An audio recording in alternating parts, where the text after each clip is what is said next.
Hello बच्चों, good evening. मैं Sanjay sir. जैसा कि आप लोगों को इसके पूर्व में भी बता चुके हैं कि दो चार रैखिक समीकरण जो यह एक चार्ट बना हुआ है, इस चार्ट से संबंधित क्वेश्चन जो है आप लोगों को बता चुके हैं। और ऐसा एक बार और भी चार्ट बनाए थे और उस चार्ट पर हम बतलाए थे कि कौन समांतर है, कौन प्रतिच्छेदी है, कौन संपाती है। इस प्रकार की जो क्वेश्चन था इससे पहले बता चुके हैं। आज फिर जो है यह चैप्टर संख्या प्रश्नावली 3.5 का शुरू करने जा रहे हैं। तो उससे रिलेटेड जो क्वेश्चन है, संबंधित जो क्वेश्चन हैं, चाहे उससे जो आने वाले जो सारणी है, उस सारणी के अनुसार जब तक ये सारणी आप समझेंगे नहीं तब तक अगला चैप्टर जो है आपको समझ में नहीं आएगा। तो वही लेकर आए हैं कि अगला चैप्टर को समझने के लिए सबसे पहले हम इस सारणी को समझें, उसके बाद जो है आप अगला चैप्टर के हिसाब को समझ पाएंगे। तो जैसा कि आप लोग को बता दें, ऐसा एक बार बता चुके हैं, यहाँ लिखा हुआ है शर्त, युग्म, रेखाएं, फलों की संख्या और प्रकृति। साफ साफ दिखाई देता ही होगा, एक बार देख लेते हैं। हाँ, साफ साफ दिखाई दे रहा है, शर्त भी दिखाई दे रहा है, युग्म है, रेखाएं हैं, हलों की संख्या है, प्रकृति है। माने इसमें यह बताना है कि जिस शर्त के अनुसार जब दो चार रैखिक समीकरण होगी, दो चार रैखिक समीकरण में इस स्थिति में होगी या यह स्थिति में होगी या इस स्थिति में होगी, तो वैसे वाले समीकरणों को या युग्मों को हम क्या कहेंगे। तो यहाँ बताया गया। हालांकि ये जो शर्त लिखा हुआ है, ऐसा शर्त जो है वह नई बुक में नहीं मिलेगी, यह बहुत पुरानी पुस्तक से ली गई है, क्योंकि बच्चे को बहुत ही दिक्कत होती है, समझने में परेशानी होती है। इसलिए हम उस परेशानी को देखते हुए हम अपना तरीका अपनाए हैं, जो पुराने मेथड है, माने पुरानी किताबों में ये सब है। ए बी सी और डी ई एफ से बच्चा समझ में आ जाएगा कि पहला समीकरण का जो पहला होगा ए ही होगा, बी सी, इसमें डी, इसमें ई, इसमें एफ। नई बुक में जो दिया हुआ है वह है A1/A2, और B1/B2 और C1/C2। इससे पता चलता है कि A1 और B1 और C1 क्या है, बच्चा कन्फ्यूज हो जाता है। A1, A2 और B2 और C3। इसलिए हमने क्या किया कि इसको समझने के लिए हमने ABCDEF का मान लिया। इससे बच्चा है कि कंठस्थ और बहुत आसानी से याद कर लेता है और समझ भी जाता है, बहुत सटीक तरीके से समझ में आता है। तो उसी के मद्देनज़र देखते हुए हमने यह अपना एक चार्ट बनाया, और शर्त में भी जो अक्षर जो चेंज हैं ABC, यहाँ A1, B1, C1, नीचे होता है A2, B2, C2, उसको हमने DEF का नाम दिया। तो चलते हैं, देखते हैं। आप भी समझिए, सभी आदमी को समझने दीजिए, और आप अगल बगल के जितने भी बच्चे होंगे उनको भी प्रेरित कीजिए, समझाइए इस फॉर्मूले से।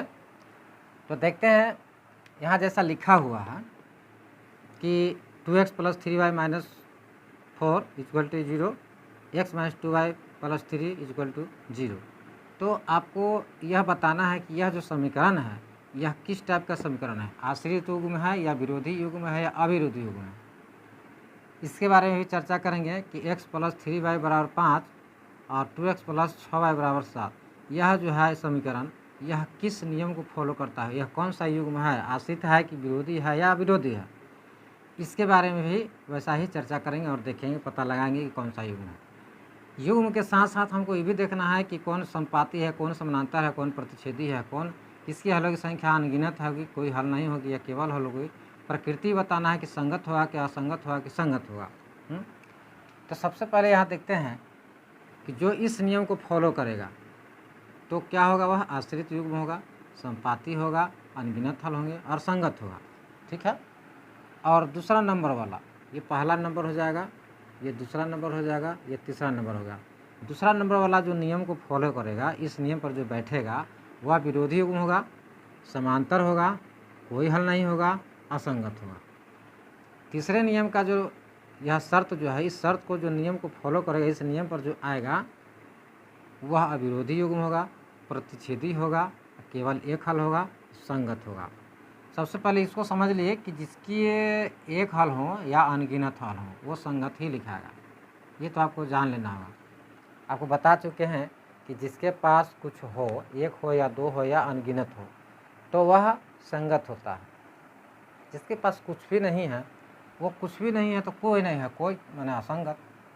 तो इससे पता चलता है कि अनगिनत हो क्या, चाहे केवल एक हल हो, संगत ही होगा।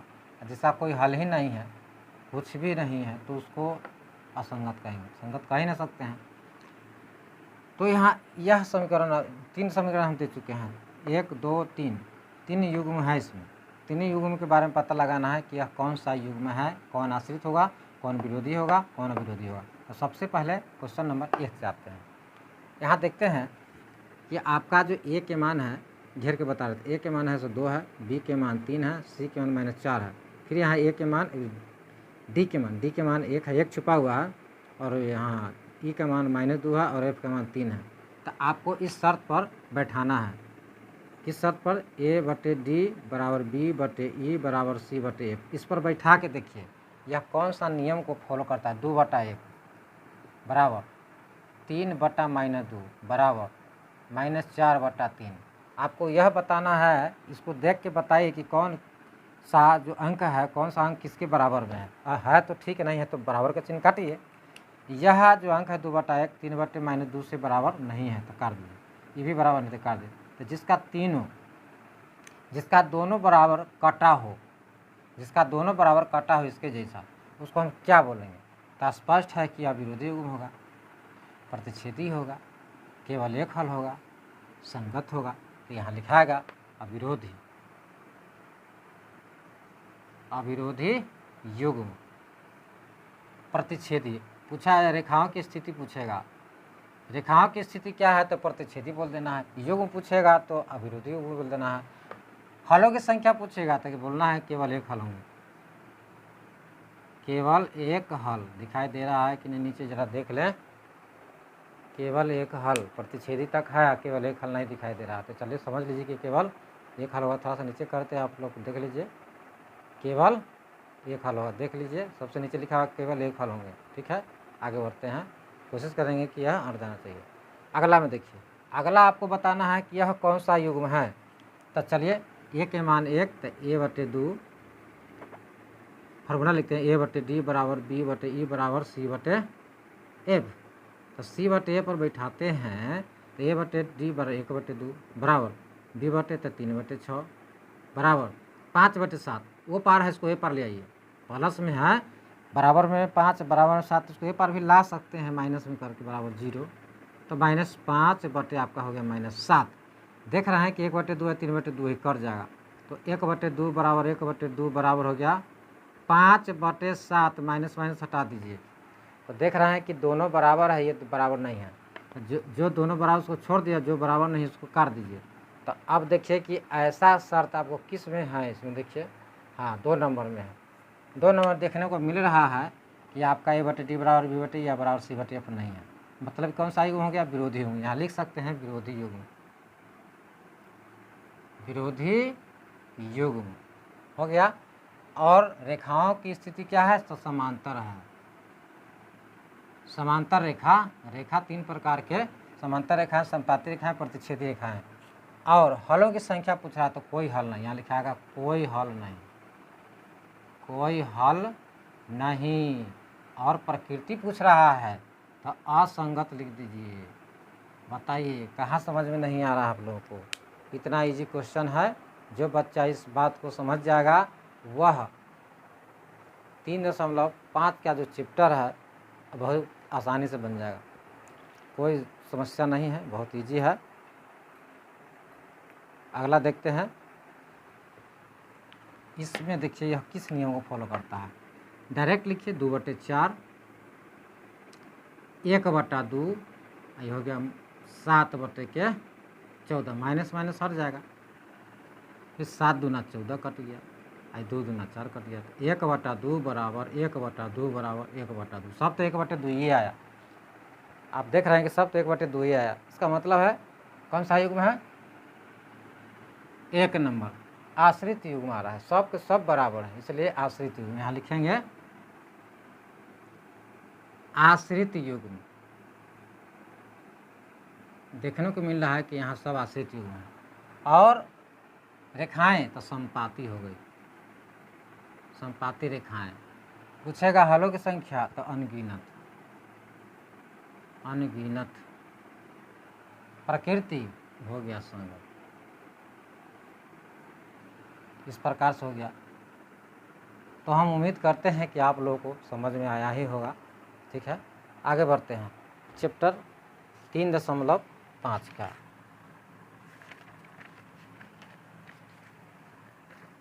3.5 का क्वेश्चन देखिए। इसमें बोल रहा है कि जो संगत हैं, पहले इसको पढ़ लीजिए। क्या लिखा है एक में कि निम्नलिखित समीकरणों के युग में किसका एक अद्वितीय हल है और किसका कोई हल नहीं है। अगर है किसके अपरिमित रूप से अनेक हल हैं, अद्वितीय हल की स्थिति में उसे ब्रज गुणन विधि से हल ज्ञात करना है। जैसा कि समीकरण आप देख रहे हैं कि समीकरण नंबर 1 में x - 3y - 3 बराबर 0 और 3x - 9y - 2 बराबर 0। तो ऐसे समीकरण को यह जांच कर बताना है हलों की संख्या किसके अपरिमित रूप से एक हल होंगे, किसके अद्वितीय हल है, मतलब केवल एक हल है, और किसका कोई हल नहीं है, ये आपको बतलाना। चलिए तो समीकरण हम देते हैं, 4 समीकरण हम देते हैं। आप लोग एक बता देंगे, बाद बाकी आपको बनाना है। ठीक है, तो चलते हैं। पहले चार्ट नहीं मिटाते हैं, बल्कि नीचे वाला जो संख्या है वो नीचे वाले जो हम बनाए हैं उसको मिटा देते हैं। ठीक है, चार्ट रहेगा तो चार्ट से आप देख के समझ के बना भी सकते हैं। चार्टें मिटा देंगे तो कैसे होगा, चार्ट तो रहना जरूरी है। चलिए अब आप लोग को क्वेश्चन नंबर प्रश्नावली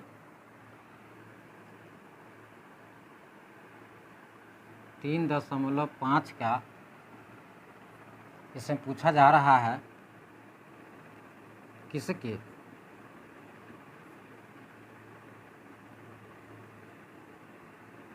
किसके अनगिनत हल होंगे, केवल एक हल होंगे।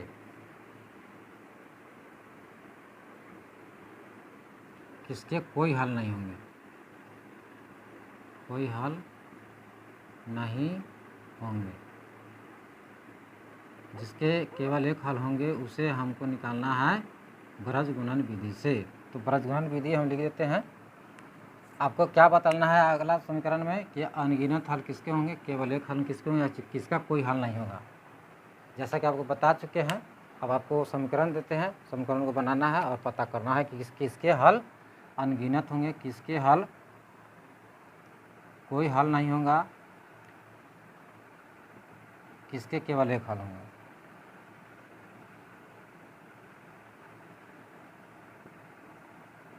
ये आपका हो गया पहला समीकरण। दूसरा है 2x + y, 2x + y बराबर 5 और 3x + 2y बराबर हो गया 8। ठीक है, तीसरा समीकरण है 3x - 20 6x - 10y बराबर 40। और चौथा समीकरण है x - 3y - 7 बराबर 0, 3x - 3y - 15 बराबर 0। ये आपका समीकरण दिया हुआ है। चारों समीकरण में यह पता करना है किसका अनगिनत हल होंगे, किसका केवल एक हल होंगे, किसका कोई हल नहीं होगा। सभी को हम बारी बारी से आपको इसी सूत्र पर बताते हैं। और जिसका केवल एक हल होगा उसको तो आपको ब्रज गुणन विधि से बनाना है, लेकिन सबसे पहले हम ये तय कर लेते हैं कि किसका केवल एक हल होगा। ठीक है, और जिसका केवल एक हल होगा तो फिर हम बाद में उसको हल करके बतलाएंगे। मैंने ब्रज गुणन विधि से x और y का मान निकालना है। ठीक है, तो सबसे पहले ये तो पता कर ले कि किसका केवल एक हल होगा। ठीक है, 1 नंबर सवाल सिर्फ आपको देखना है और समझना है। 1 नंबर सवाल में है x - 3y - 3 बराबर 0। दूसरा है 3x - 9y - 2 बराबर 0। हम डायरेक्ट फार्मूला नहीं लिखते हैं, डायरेक्ट हम इसी पर बैठाते हैं। ये बटे डी है तो आपको तो पता होना चाहिए कि ऊपर नीचे लिखना है 1/3। ये भी लिखना है -3 बटे -9, ये भी लिखना है -3 बटे -2। तो माइनस माइनस तक खत्म हो जाएगा। माइनस को तो हटाइए, 3 तिहाई 9 कर जा रहा है, तो 1/3 बराबर 1/3 बराबर है 3/2। देख रहे हैं कि दोनों बराबर है, ये दोनों बराबर नहीं है, तो इसको काट देंगे। तो इसको काट देंगे तो क्या हो जाएगा, विरोधी युग्म, जिसका कोई हल ही नहीं है। यहाँ लिख देंगे विरोधी युग्म, विरोधी युग्म। और जब यह विरोधी युग्म हो गया, इसका कोई हल नहीं है, तो यह थोड़े बीजगणित विधि से निकलेगा। जिसका केवल एक हल होगा उसी का निकालना है, जिसका केवल एक हल होगा उसको बीजगणित विधि से बनाना। तो 1 नंबर तो आपका बीजगणित विधि से बनाने के लिए नहीं है, क्योंकि यह इसका हलों की संख्या कुछ भी नहीं है, कोई हल ही नहीं है, तो हलों की संख्या क्या होगी। उसके बाद दूसरा नंबर सवाल, 2x + y बराबर 5 और 3x + 2y बराबर 8। इसको भी डायरेक्ट बिना शर्त के लिखे हुए ही जो है ना इसको फार्मूला बैठा दीजिए। 2/3 बराबर 1/2 बराबर -5/- 8, क्योंकि यह प्लस में है, ए पर आएगा तो माइनस होगा, माइनस मैंने हटा दिया। ऐसे में माइनस हट जाता है, कोई बात नहीं है। देखिए तीनों एक किस्म नहीं है, बराबर नहीं है, इसलिए तीनों के बराबर चिन्ह काट दिया। जब तीनों कट जाएगा तो आप समझ सकते हैं कि तीनों बराबर नहीं है, इसका मतलब है कि यह अविरोधी युग्म है, इसका प्रतिच्छेदी हो गया। यहाँ लिख देंगे अविरोधी युग्म। और जो अविरोधी होगा उसका तो आपको हल ज्ञात करना है, किससे, बीजगणित विधि से। यह अविरोधी हो गया, केवल एक हल है,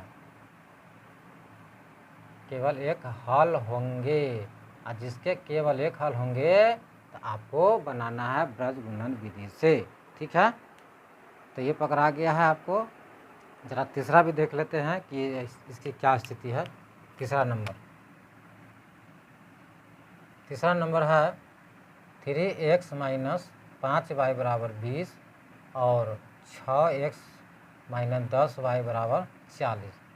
तो इसको भी लिखते हैं डायरेक्ट, 3/6 बराबर 5/10 बराबर 20/40, 20 × 40 5 × 10 3 × 6, माने इस भी हो गया 1/2 बराबर 1/2 बराबर 1/2, तीनों बराबर। इसका मतलब है कि यह आश्रित युग्म है, आश्रित युग्म। और जब आश्रित युग्म है तो इसके अनगिनत हल होंगे, अनगिनत हल होंगे। तो इसको भी बीजगणित विधि से हल ज्ञात कर सकते हैं, लेकिन तो अनगिनत है वो निकालिए, एगो दूगो थोड़ी ही, एगो दूगो हल तो नहीं है, अनगिनत हल है। इसलिए आपका ये भी नहीं निकालना है बीजगणित विधि से, आपको निकालना है सिर्फ 2 नंबर वाला। चलिए 1 नंबर वाला कैंसिल, 2 नंबर वाला तो है, ये 3 कैंसिल, मिटा देते हैं इसको। समझ में आ गया। चौथा समझ लीजिए कि यह है कि नहीं, चौथों को देख लेना है, चेक कर लेना है। चौथा नंबर अगर भी होगा प्रतिच्छेदी होगा तो इसको भी हल निकालेंगे। युग्मों की संख्या इसमें क्या है, केवल एक हल होंगे, अविरोधी। अब लिखना है चौथा, x - 3y - 7 बराबर 0 और 3x - 3y - 15 बराबर 0। इसको लिखते हैं तो 1/3 -3/3 बराबर -7/- 15। तो ये भी जो है आपका लगभग नहीं है बराबर, कोई 3 से 3 कट जाएगा एक बार। तो 1/3 बराबर 1/1 बराबर 7/15, माइनस माइनस हटा दीजिए, तीनों बराबर नहीं है, इसका मतलब है कि भी प्रतिच्छेदीय है। और जिसके प्रतिच्छेदी हल होंगे उसको बनाना है बीजगणित विधि से। तो चलिए आपका 2 नंबर और 4 नंबर जो है आपका प्रतिच्छेदी है, तो इसका जो है बीजगणित विधि से हल निकालना होगा x और y के मान। तो चलिए इसको मिटाते हैं और तब आपको निकाल देना है।